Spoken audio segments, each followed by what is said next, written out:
Hello, thanks for listening to the Finance Leadership Podcast. It's your fortnightly focus on the latest information and news about the Finance Leadership Programme pathway to your CGMA qualification. It's produced by AICPA and CIMA, together as the Association of International Certified Professional Accountants. Find out more at aicpa.org and cimaglobal.com. As you would expect, you listen to myself, Kevin Gormley, and this week we're here to talk about the management case study and preparing for your exam. Today, speaking to Iryna McDonald from Kaplan. Iryna, welcome to the podcast. First of all, I suppose what we'd like to hear is what you do within Kaplan. Thank you very much for inviting me. It's always a pleasure. A quick introduction to myself. Though now I'm a lecturer at Kaplan Financial, I've been with Kaplan for 16 years, actually. My industry background is in retail, where I have progressed from a humble assistant to the financial controller, and CIMA qualification gave me that opportunity. I was studying CIMA as I was progressing, so I'm quite grateful that CIMA is inviting me back to share my experience. Particularly, I am very happy to talk about the management case study because amongst the various papers that I teach, I find management case study probably the most interesting and most challenging because it gives me such an exposure to a variety of different industries that kind of enriches my experience as a lecturer. The subject of the management case study is one that greets many students with a formidable challenge. So it's great to have your expertise today. It's a challenging but indeed rewarding exam to pass because it does equip you with fantastic skill set going forward. So pleasure to have you here. Thank you for taking the time, Iryna. So I suppose the first thing that we want to talk about is really an overview of the level and what our students should expect cover and what are the key focus points within the management level itself. Absolutely. The management case relies on the knowledge of three underlying papers, E2, P2 and F2. E2 is the management paper that looks at how organization operates as part of ecosystems, how we should go about managing relationships, and finally, looking at how we should manage projects. And E2 is a good paper to give students an overview of how organizations operate, what are the most efficient processes we should put in place to make sure that we stay on track. Whereas P2 adds more technical details to the paper. It considers issues such as cost transformation, what are the different ways in which organization could go about reducing its costs. It considers the issues of quality, what should we spend money on to prevent any errors and defects, how do we detect them. Use of the balanced scorecard as part of performance measurement approach helps us to have an overview of how different aspects of the organization link together, how non-financial and financial aspects of performance interact. And of course, there are other topics that probably will already be familiar to students from previous levels. For example, how to deal with net present value as part of investment appraisal, how to manage risks. Finally, within F2, students need to understand that when we look at the financial statements, nowadays the annual report of a large company is likely to be prepared in the integrated reporting format, which means both financial and non-financial aspects of performance are brought to the attention of shareholders, investors, and the wider public. And therefore, we need to have awareness of strategy, governance, kind of linking the E and the F pillars together. Students also need to know how to analyze those financial statements, for example, how to interpret ratios. They will also learn about how organizations could raise long-term finance and what are the financial reporting regulations that apply to group accounting, to leases, to provisions, to related parties.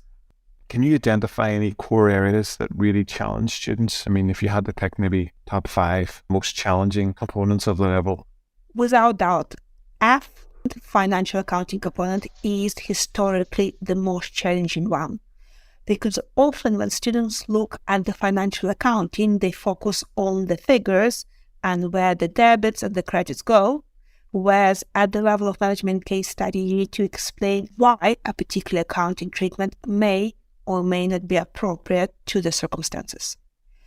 And this idea of applying the knowledge is generally a challenge for all topics, because in studying the material, you're given examples of different types of the organization, and FLP platform is excellent at giving those examples. But in management case, you're given one organization that you need to specifically relate your ideas to, and sometimes it's difficult for students to immerse themselves into that one organization. And the challenges around immersion into the case study is always something that's a recurring theme. Is there a particular mistake or set of mistakes that you see again and again? Yes. A common mistake is not looking at the issues holistically, as in not understanding the wider implications of a particular issue organization is facing. So, for example, if organization is undertaking a new project, you go, okay, it's a project, so therefore maybe some project management techniques from E-pillar might be relevant. However, you also need to realize that P-pillar will be relevant. For example, new project may mean investment appraisal needs to be undertaken so we can find out whether this project is actually viable. And F-pillar will be affected as well. For example, for that project, we will need to raise extra finance.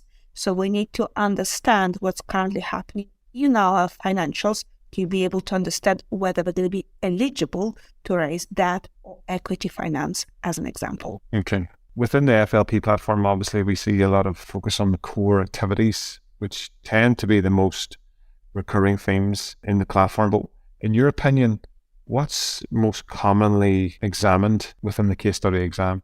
Looking at the previous exams, the topic of the business model is highly likely to come up.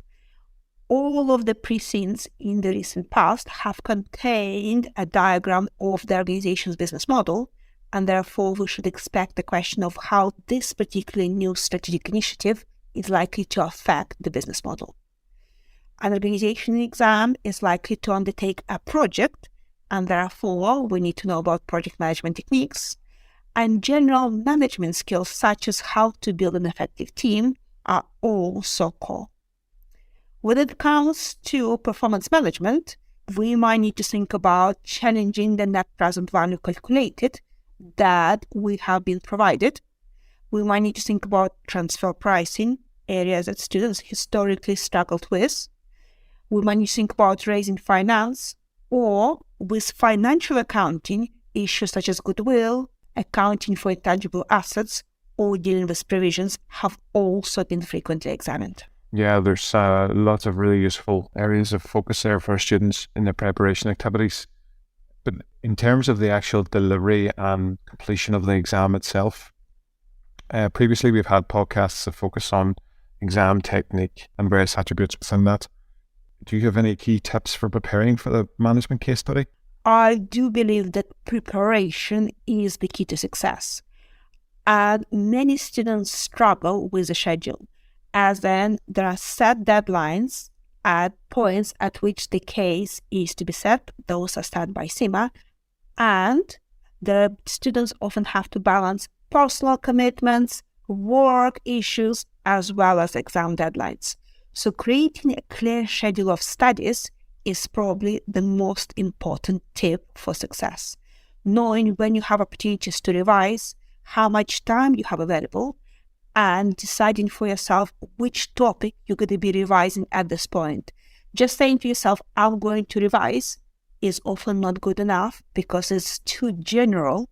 It doesn't give you sufficient focus. But if I am to revise net present value or I am to revise provisions, that will create a more focused session. Other areas where students might need to pay attention to is making sure you know the difference between knowledge and understanding.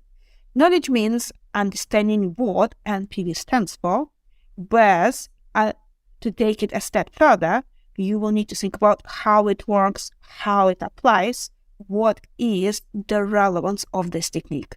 So when you look at a particular topic, ask yourself, how would I use this at work how, by knowing this, I could improve my organization. Once you're able to do it with an organization that you're familiar with, you're surely going to be able to do this in the exam with a new organization that you're going to be presented with. The point around immersion into the roles very relevant, because I personally have seen feedback from examiners where students fail to embed themselves within the organization, within the role, take full appreciation of the scenario they face. So although they understand and they're knowledgeable in subjects, they don't apply them to the situation at hand, and they lose marks on that, obviously, within the case study. Okay, I was asked this one to people in the know, really, is if you had 3 things to remember before you go to your management case study exam, what would they be? So in terms of my 3 best points that you need to take with you to the exam is, firstly, know that organization. As you know, your employer, organization you're working with, you know the ins and outs, you know what's important to the industry of your employer. Pretty much the same would apply to the organization you are examined on. Think about their settings, think about their relationships with customers and suppliers. Make sure you understand financials of that particular business. Second best tip is make sure you balance knowledge and application. As in knowing the concept is not enough, we already mentioned this several times, that relating your ideas to the specific scenario is the key. Without application, specifically to the new information that you're going to be given on the day of the exam, you are not likely to score high marks. So think about every single word that examiners put in there in the task. Every single thing is there for a reason, and therefore you could make use of this information somewhere in your answer to show application and to build better quality arguments. Finally, for my third tip, make sure you explain your ideas fully. Many questions you might get in the exam does sound like common sense, but nevertheless, you could still add value to your answer by explaining the significance of your point, why you might want to have a particular person on your team, why a particular project might benefit the organization. Don't leave the examiner or the marker second guessing what you wanted to say. The more clear, the more explicit you are, the more likely you are to gain those marks. Yeah, always answer the question that's being asked. It's a common mistake made by most of us who have ever sat an exam in our lives.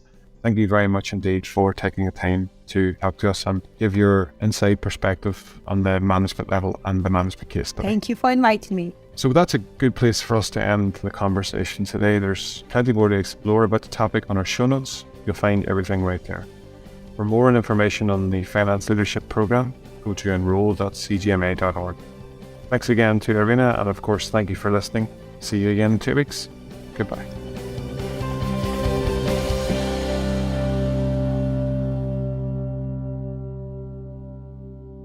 This content is designed to provide illustrative information with respect to the subject matter covered and does not represent an official opinion or position of the AICPA, the Association, or CIMA. It is provided with the understanding that they are not engaged in offering legal, accounting, or other professional services. If such advice or expert assistance is required, the services of a competent professional person should be sought. The AICPA, the Association, and CIMA make no representations, warranties, or guarantees as to, and assume no responsibility for, the content or application of the material contained herein, and especially disclaim all liability for any damages arising out of the use of, reference to, or reliance on such material.